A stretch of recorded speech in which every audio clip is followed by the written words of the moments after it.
Okay, so how would you know if you stumbled into the Twilight Zone? What would be a cause? I mean, if Extol Yeshua Always got something right, I think that might be a chance we could be in the Twilight Zone. Right here in Mark. A lot of the new versions are changing Christ to Messiah. Now you say, well, Messiah means anointed one, Christ means anointed one. Yeah, but here's the problem. Messiah is a Hebrew word. The New Testament's written in Greek. And not one Greek manuscript out there, be it the Nestle's text, I shouldn't say manuscript, but text. The Nestle's text or the Textus Receptus both use Christos, Christ. But then another part of the New Testament here, I forget the exact verse, you can look it up, but there is the word Messiah. Okay, Messias, essentially. So, to say, well, we can use the term Christ or Messiah interchangeably. No, you can't. If you want to be true to the Greek text that underlies the King James Bible and even the new versions.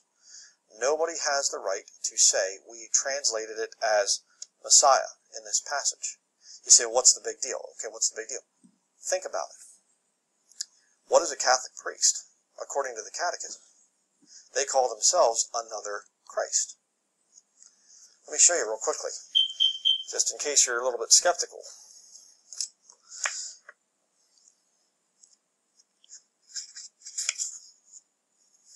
Okay, there you have it. You see? The ordained priest takes the place of Christ. There's actually another place in here. Probably not going to be able to find it just flipping through. Okay, yeah. There's one of them. Okay, you have Christ, our high priest in heaven. Right there. The priest on earth, another Christ. Baltimore Catechism.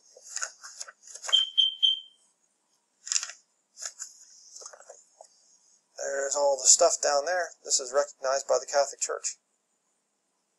So don't tell me, oh, we don't believe that way. Oh, we're Catholics, but we don't believe that way. Yes, you do. Yes, you do. If you're in a satanic cult, you need to get out of it if you're a Roman Catholic. But you see, the warning Jesus gave directly points at Roman Catholic priests. Unless you change the word from Christ to Messiah. Because you see, they don't call themselves Messiah, they call themselves Christ. Yeah. Very important to stick with your King James Bible. Who knew, Cat? Genesis 50:19 through 21. But Joseph said to him, Do not be afraid, for am I in the place of God? Vengeance is his, not mine. As for you, you meant evil against me, but God meant it for good, in order to bring about this present outcome, that many people would be kept alive, as they are this day. So now do not be afraid. I will provide for you and support you and your little ones. So be comforted them, giving them encouragement and hope, and spoke with kindness to their hearts. Bye, Cat. Back to Brian. The politics of Bible translations. The Bible you carry is a political act. By Bible, I mean the translation of the Bible you carry is a political act because the Bible you carry is a political act. The rhetoric about translations is more politics than it is reality. The reality is that the major Bible translations in use today are all good and beyond good translations. There's no longer a best translation, but instead a basket full of exceptional translations. The result of this is that all translations are on a spectrum of more or less formal and more or less dynamic. Now, one more complication. Each translation will vary for individual words or phrases or clauses. Each of these Bibles is good. Let's use them all and rejoice that we have such wonderful access to the Bible.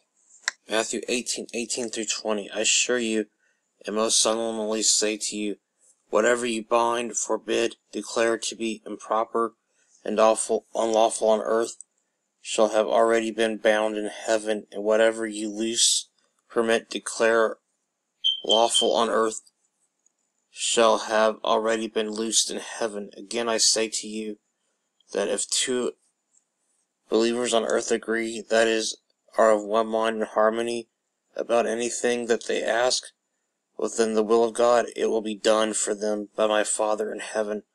For where 2 or 3 are gathered in my name, meeting together as my followers, I am there among them. Where does it say need one translation of the Bible? For such things must needs be.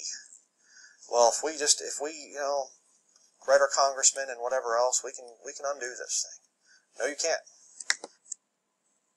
2 Chronicles 7:12-18. Then the Lord appeared to Solomon by night and said to him, I have heard your prayer and have chosen this place for myself as a house of sacrifice. If I shut up the heavens so that no rain falls, or if I command locusts to devour the land, or if I send pestilence and plague among my people, and my people who are called by my name humble themselves and pray and seek, crave, require, a necessity my face, and turn from their wicked ways, then I will hear them from heaven and forgive their sin and heal their land.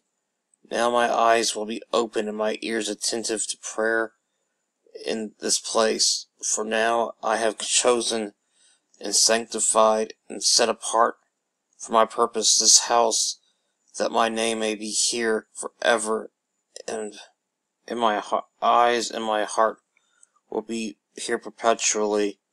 As for you, Solomon, if you will walk before me as your father David walked, and do everything that I have commanded you, and observe my statutes and my ordinances, then I will establish your royal throne, just as I covenanted with your father David, saying, you will not fail to have a man ruler in Israel. Or else we can undo this thing. No, you can't. These things must needs be. These things are supposed to happen. It's Bible prophecy being fulfilled. Can you change God's mind? Does God change? From the case of Moses, it certainly appears that God does sometimes change his mind at our request. Verse 14 states, so the Lord relented from harm which he said he would do to his people. This is not only instance in the Bible where a person pleads with God to change his plans. Twice more Moses interceded on behalf of the children of Israel. Numbers 14:1-16, 16:1-50, and each time God reversed his plan of action. Another example of God changing his mind is when Jonah cried out against Nineveh, yet 40 days, and Nineveh shall be overthrown. Jonah 3:4. But notice then God saw their works, that they turned from their evil way, and God relented from the disaster that he had said he would bring upon them, and he did not do it. Verse 1.